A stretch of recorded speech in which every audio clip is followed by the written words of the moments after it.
ভাই রে ভাই, কি হচ্ছে, মাথা খারাপ হয়ে যাচ্ছে। সাকিব খানের আপকামিং ছবি নিয়ে একের পর একটা যেরকম মানে আপডেটগুলো আসছে না, মাথা খারাপ করা আপডেট আসছে।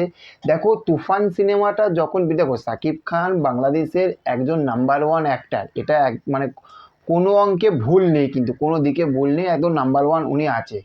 এবার সাকিব খানের তুফান সিনেমাটা যখন মুক্তি পেয়েছিল রায়ান রাফির কাছ থাকতে, তখন কিন্তু Rayan Rafi number one director ছিল বাংলাদেশের মানুষের কাছে।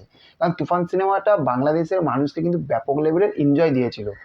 কিন্তু মানুষ যখন বরবাদটা দেখলো, এতটা গ্র্যান্ডার, এত টাকা খরচ করে একটা যেভাবে সাকিব খানকে প্রেজেন্ট করেছিল, রায়ান রাফির কাছ থাকতে বাংলাদেশের মানুষের কিন্তু একটা মানে বিশ্বাস বা একটা ভরসাটা উঠে গিয়ে কার কাছে বিশ্বাস ভরসাটা চলে এলো, সেটা হচ্ছে কিন্তু মেহেদী হাসান হৃদয় ভাইয়ের কাছ থেকে।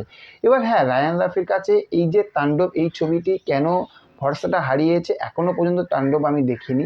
দেখলে বুঝতে পারবো এই ছবিটি নাকি তাড়াহুড়ো করে তৈরি করা হয়েছিল, তারপরে নিশোকে নিয়ে একটা প্রবলেম হচ্ছিল, তো সেখান থেকে হতে পারে। কিন্তু বস, মেহেদী হাসান হৃদয়ের পরবর্তী কাজ কিন্তু এই মানে 2026-এর ঈদে আসছে। কারোর সঙ্গে কিন্তু ডিল লক করেনি, মেহেদী হাসান হৃদয় ভাইয়ের সঙ্গে কিন্তু এই ডিলটা লক করেছে। এবং আমরা জানতে পারছি মেহেদী হাসান হৃদয়ের এই যে নেক্সট যে সাকিব খানের সঙ্গে যে বইটি, এই বইটির নাম লাইফ হতে পারে। এবং এটা শোনা যাচ্ছে এটা কিন্তু বরবাদের থাকতো বিগ বাজেটের একটি ছবি হবে। বরবাদের থাকতো বিগ বাজেটের ছবি, ভেবে দেখুন। তাহলে সাকিব খান মানে আস্তে আস্তে আস্তে আস্তে কোন জায়গায় যাচ্ছে, বাংলাদেশের ঢালিউড সিনেমাকে কোন জায়গায় নিয়ে যাচ্ছে, তাই না? তুফানকে নিয়ে গেছে, বরবাদকে নিয়ে গেছে, তাণ্ডবকে নিয়ে যেতে পারেনি, এবং সেটা পাইরেসির কারণেও নিয়ে যেতে পারেনি। শুধু রায়ান রাফিকে দোষ দিল না, পাইরেসিও হয়েছে, সেটার জন্য পারেনি। তো সেখান থাকতে লাইফের একটি অ্যানাউন্সমেন্ট ওইটা আসবে খুব তাড়াতাড়ি, আমরা জানতে পারছি।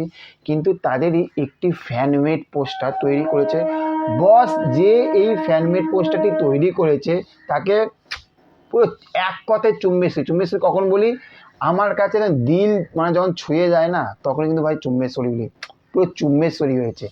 এক কথায় পুরোপুরি পোস্টারটা সাকিব খানের লাইফের যে ফ্যানমেড পোস্টারটা কাঁপিয়ে দিয়েছে, মানে এক কথায় পুরোপুরি কিন্তু কাঁপিয়ে দিয়েছে। আমার মারাত্মক লেগেছে।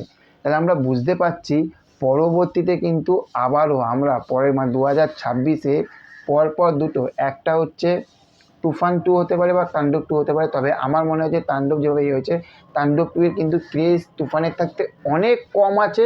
তো তাণ্ডব 2 নাও হতে পারে, তুফান 2 আসছে, এটা তো মানে 100-এর মধ্যে 80% আপনারা ধরে নিন। আর মেহেদী হাসান হৃদয় ভাইয়ের কাছ থেকে কিন্তু এই যে সিনেমাটি লাইভ, এই ছবিটি আসছে, পাগল হয়ে যাবে। এক কথায় পুরোপুরি পাগল হয়ে যাবে, কিন্তু আমরা সবাই পাগল হয়ে যাব, তাই না? আর নায়িকা কে হবে সেটা আস্তে আস্তে আমরা জানতে পারবো, ইদিকা পাল হবে না অন্য কেউ হবে, দেখা যাক কে হয়। তো চলুন, দেখা হচ্ছে পরবর্তী ভিডিওতে। ভালো থাকবেন, চ্যানেলে যদি নতুন হয়ে থাকেন চ্যানেলটাকে সাবস্ক্রাইব করতে ভুলবেন না। আর আবারও তো দেখা হবে, টাটা বাই বাই।